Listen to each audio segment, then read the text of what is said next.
Hello friends, welcome to my channel roots of physics. तो इससे पिछले वीडियो में हमने चार्ज की प्रॉपर्टी के बारे में जाना था। आज हम पढ़ेंगे कूलम्ब्स लॉ। ठीक है, कूलम्ब्स लॉ क्या होता है सबसे पहले हम ये जानते हैं डिफिनीशन इसका। Force of interaction between any two charge particle is along the line joining them. Also, the magnitude of this force is directly proportional to the charges and inversely proportional to the square of separation between them।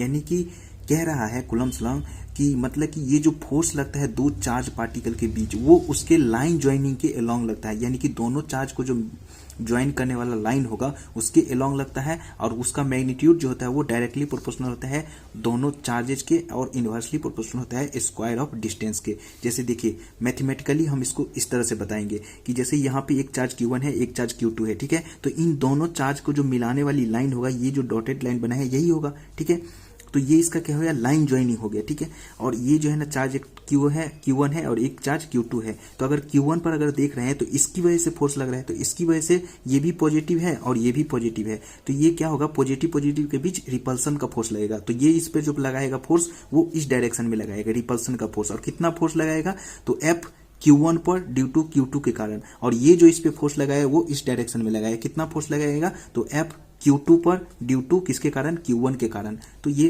Force लग रहा है। ठीक है, और ये बीच का distance को हमने R मान लिया। तो देखिए इसका मैग्नीट्यूड जो डिफिनीशन के अनुसार कह रहा है क्या, कि डायरेक्टली प्रोपोर्शनल है चार्जेज के और इनवर्सली प्रोपोर्शनल है स्क्वायर ऑफ डिस्टेंस के। तो देखिए डायरेक्ट इसका जो फोर्स का मैग्नीट्यूड है, यानी कि ये जो फोर्स और ये फोर्स दोनों क्या है, इक्वल होगा मैग्नीट्यूड में। मैग्नीट्यूड वाइज तो ये दोनों इक्वल होगा, लेकिन डायरेक्शन क्या है, दोनों का अपोजिट है। तो इन दोनों का जो मैग्नीट्यूड अगर देखेंगे तो डिफिनीशन के अनुसार कह रहा है कि ये जो फोर्स का मैग्नीट्यूड है वो डायरेक्टली प्रोपोर्शनल है चार्ज Q1 के और डायरेक्टली प्रोपोर्शनल है चार्ज Q2 के। तो दोनों हम चार्ज के प्रोपोर्शनल कर दिए। और उसके बाद जो कह रहा है कि ये अल्सो, यानी कि एंड अल्सो ये जो है ना वो डिस्टेंस के स्क्वायर के इनवर्सली प्रोपोर्शनल है। तो ये देखिए फोर्स का जो मैग्नीट्यूड हमने कर दिए वो इक्वल टू कर दिए डिस्टेंस के, R डिस्टेंस था बीच का डिस्टेंस, और उसके स्क्वायर के इनवर्सली प्रोपोर्शनल कर दिए। ठीक है, तब यहां से जो हम इस तीनों को जब हम कंबाइंड करेंगे तो ये हमारा जो फोर्स का मैग्नीट्यूड आ जाएगा वो यहाँ पे एक कांस्टेंट आ जाएगा। यानी कि ये जो प्रोपोर्शनैलिटी कांस्टेंट हटेगा तो यहाँ पे एक कांस्टेंट आ जाएगा,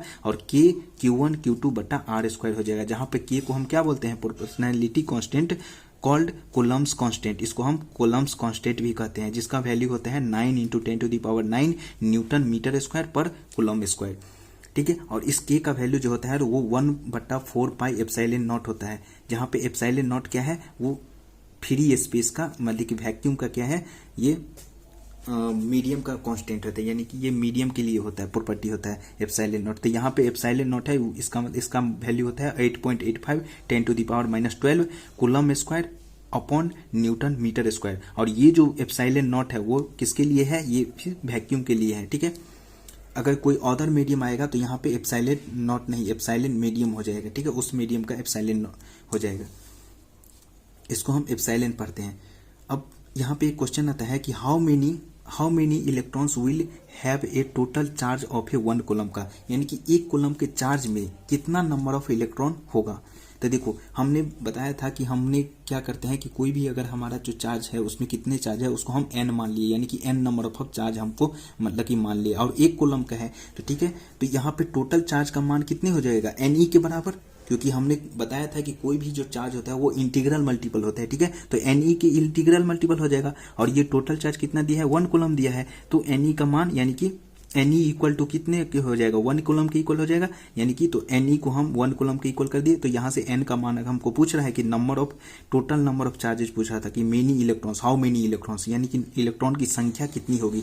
तो ये जो Q है बट्टा और ये जो एक इलेक्ट्रॉन का चार्ज है उससे हम डिवाइड कर दिए। ठीक है, तो ये 1 कूलम्ब था, अपन में एक इलेक्ट्रॉन का चार्ज कितना होता है, 1.6 × 10⁻⁻19। तो यहाँ पे जो इसको कैलकुलेट किए तो यहाँ पे आया 6.25 × 10⁻18 इलेक्ट्रॉन्स, यानी कि इतना इलेक्ट्रॉन्स जो है हो जाएगा एक कूलम्ब के चार्ज में। अब देखिए अगला क्वेश्चन क्या कह रहा है कि if 10⁻9 electrons move out of a body से टू अनदर बॉडी में इन एवरी सेकेंड में, how much time is required to get total charge of 1 coulomb on the another body. कह रहा है कि एवरी सेकेंड में, यानी कि प्रत्येक सेकेंड में जो है ना 10⁹ इलेक्ट्रॉन जो है ना वो एक बॉडी से दूसरे बॉडी में चला जाता है। जैसे मान लो कि ये एक बॉडी है और ये एक बॉडी है, तो इस बॉडी से जो है ना चार्ज इस बॉडी में 10⁹ जो है ना चार्ज इलेक्ट्रॉन जो है ना वो ट्रांसफर हो जाता है। कितने? एक सेकेंड में। ठीक है, तो ये कह रहा है कि 1 कूलम का चार्ज ट्रांसफर होने में कितना समय लगेगा, यानी कि एक इतने इलेक्ट्रॉन जो है ट्रांसफर होता है एक सेकेंड में। 10⁹ इलेक्ट्रॉन जो ट्रांसफर होता है एक सेकेंड में, तो 1 कूलम में जितना इलेक्ट्रॉन होगा वो कितने देर में ट्रांसफर हो जाएगा, उसका टाइम बताने के लिए। तो देखिए हमने मान लिया क्या कि number of electrons transfer per second, यानी कि एक सेकेंड में कितने इलेक्ट्रॉन्स ट्रांसफर हो रहा है, तो ए से बी में, यानी कि कोई बॉडी एक ए है और एक बॉडी क्या है बी है, तो ए से बी में ट्रांसफर हो रहा है वो 10⁹ ये जो क्वेश्चन में दिया हुआ ही है। ठीक है, अब यहाँ पे देखिए, यहाँ पे ए बॉडी ये है और बी बॉडी ये है, तो चार्ज हमारा क्या हो रहा है, इधर से ए से बी की तरफ ट्रांसफर हो रहा है, एरो हमने दिखाया है।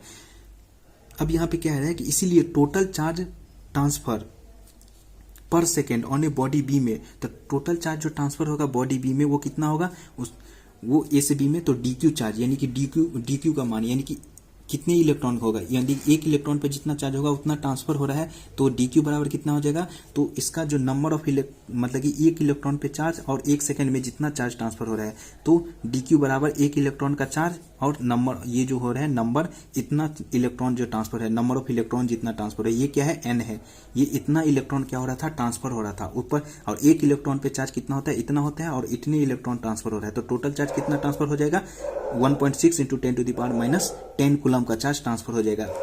ठीक है, ये तो एक सेकंड में ट्रांसफर हुआ इतना चार्ज, क्योंकि इलेक्ट्रॉन की संख्या हमको इतना दिया हुआ था, एक सेकंड में इतना इलेक्ट्रॉन ट्रांसफर हो रहा है, और एक इलेक्ट्रॉन पे चार्ज इतना था, तो टोटल नंबर ऑफ चार्ज इतना ट्रांसफर हो गया। ठीक है, अब हमको time required to accumulate 1 coulomb charge on B से, यानी कि 1 कूलम चार्ज जो है ना बी पर ट्रांसफर होने में कितना टाइम लगेगा, तो देखो एक सेकंड में इतना चार्ज ट्रांसफर हो रहा था, तो हम टाइम निकाल देते हैं, यानी कि इतना चार्ज जो है ना एक सेकंड में ट्रांसफर हो रहा था, तो 1 कूलम का चार्ज बट्टा इतना कूलम का चार्ज, यानी कि ये कितना सेकंड में ट्रांसफर होगा, तो 1 कूलम बट्टा इतना कूलम, ये एक सेकंड में इतना ट्रांसफर हो रहा था, तो एक सेकंड से हमने डिवाइड कर दिया, एक सेकंड में जितना चार्ज ट्रांसफर हो रहा था ना उसको हम डिवाइड कर दिया, कितने को, टोटल नंबर ऑफ चार्ज को, तो टोटल नंबर ऑफ चार्ज हमने डिवाइड कर दिया, तो यहाँ पे आएगा 6.25 × 10⁻19 सेकेंड आ गया। ठीक है, तो इसको जब हम ईयर में कन्वर्ट किए ना, तो इसको 365 × 24 × 60 × 60 से जब हम डिवाइड किए, तो ये आ गया कितना, तो ये आ गया 198 ईयर आ गया। इसको डिवाइड करने पर आप देख लेना कि कितना आ रहा है, ये इतना के लगभग आ गया। ठीक है, उसके बाद अगला क्वेश्चन क्या है कि along x axis 2 point charges Q1 बराबर इतना एंड Q2 बराबर इतना आर प्लेस्ड एट x बराबर 3 मीटर पर x बराबर 0 मीटर रेस्पेक्टिवली, वेयर जहां पे should a third point charge replace so that net force at on is 0। कह रहा है कि एक चार्ज जो है ना Q1 इतना है और Q2 इतना है, Q1 को रखा गया है 3 मीटर पे और Q2 को रखा गया है 0 मीटर पे। ठीक है, तो रिस्पेक्टिवली, तो कह रहा है कि एक थर्ड चार्ज जो रखा जाता है कहाँ पे रखा जाए जिसपे उस पे नेट फोर्स क्या हो, 0 हो। तो ठीक है, तो देखिए हमने एक चार्ज Q1 को यहाँ पे रख दिया 0,0 पे और एक Q2 को रख दिया 3,0 पे। तो अब हम मान लेते हैं कि नेट चार्ज यहाँ से मतलब कि R2 डिस्टेंस पर, यानी कि यहाँ से जो है ना वो R2 डिस्टेंस पर और यहाँ से हमने R1 डिस्टेंस पर रख दिया। ठीक है, यहाँ पे एक्चुअली Q2 होगा और यहाँ पे Q1 होगा क्वेश्चन के अनुसार। ठीक है, तो यहाँ पे हमने Q1 से R1 डिस्टेंस मान लिया और Q2 से R2 डिस्टेंस मान लिए। अब देखिए अब क्या हो रहा है ना कि ये इसकी वजह से जो हमको फोर्स लग रहा है वो इधर की तरफ लग रहा है और इसकी वजह, इस चार्ज की वजह से जो फोर्स लग रहा है वो इधर की तरफ लग रहा है, यानी कि एक डायरेक्शन को अगर हम पॉजिटिव इधर को मानते हैं, अगर इधर पॉजिटिव हुआ तो हमारा इधर का डायरेक्शन क्या हो जाएगा, नेगेटिव हो जाएगा।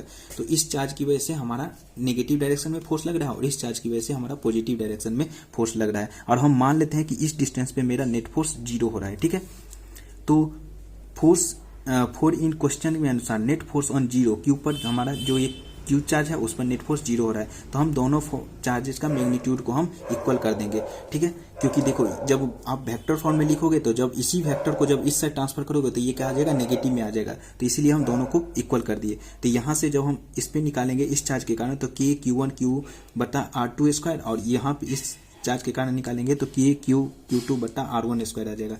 अब यहाँ पर जो है Q1 बटा Q2 का रेशियो आ जाएगा R2 बटा R1 का स्क्वायर का आ जाएगा। ठीक है, तो यहाँ से जब आप Q1 Q2 का वैल्यू जब यहाँ पे रखोगे, क्वेश्चन में दिया हुआ था 6 कूलम और एक जो था वो 24 कूलम था, तो यहाँ से कैंसिल होकर ये 4 आ जाएगा, तो R2 बराबर आ जाएगा 2R1। एक इक्वेशन मेरा ये आ गया। और देखिए अब हमारा एक इक्वेशन ये भी आ जाएगा ना, क्योंकि R1 और R2 को जो डिस्टेंस है बीच का, यह 0,0 है और ये 3,0 है, तो ये डिस्टेंस कितना आ जाएगा, 3 आ जाएगा। तो R1 प्लस R2 का मान भी 3 के इक्वल आ जाएगा। तो ये आ जाएगा मेरा दूसरा इक्वेशन आ गया। अब ये इक्वेशन और इस इक्वेशन को सॉल्व अगर करेंगे तो यहाँ से हमारा मतलब देखिए यहाँ से हम R2 का मान यहाँ पे रख दिए, तो R1 प्लस 2R1, तो मीटर बराबर 3 मीटर। तो यहाँ से R1 का मान निकाले तो 1 मीटर आया, तो R2 हो जाएगा मेरा 2 मीटर। ठीक है, तो यानी कि इस चार्ज से आ जाएगा कितना डिस्टेंस, तो 1 मीटर का, और इस यहाँ से आ जाएगा 2 मीटर का डिस्टेंस। वहां पे नेट फोर्स क्या होगा, 0 होगा। तो इस वीडियो में बस इतना ही। इससे अगले वीडियो में अब हम फिर से नेक्स्ट क्वेश्चन को देखेंगे और इसी से रिलेटेड और पढ़ेंगे। ठीक है, तो तब तक के लिए इस वीडियो को यहीं पे रोकते हैं। अगर वीडियो अच्छी लगी हो तो वीडियो को लाइक एंड चैनल को सब्सक्राइब कर दे। Thank you.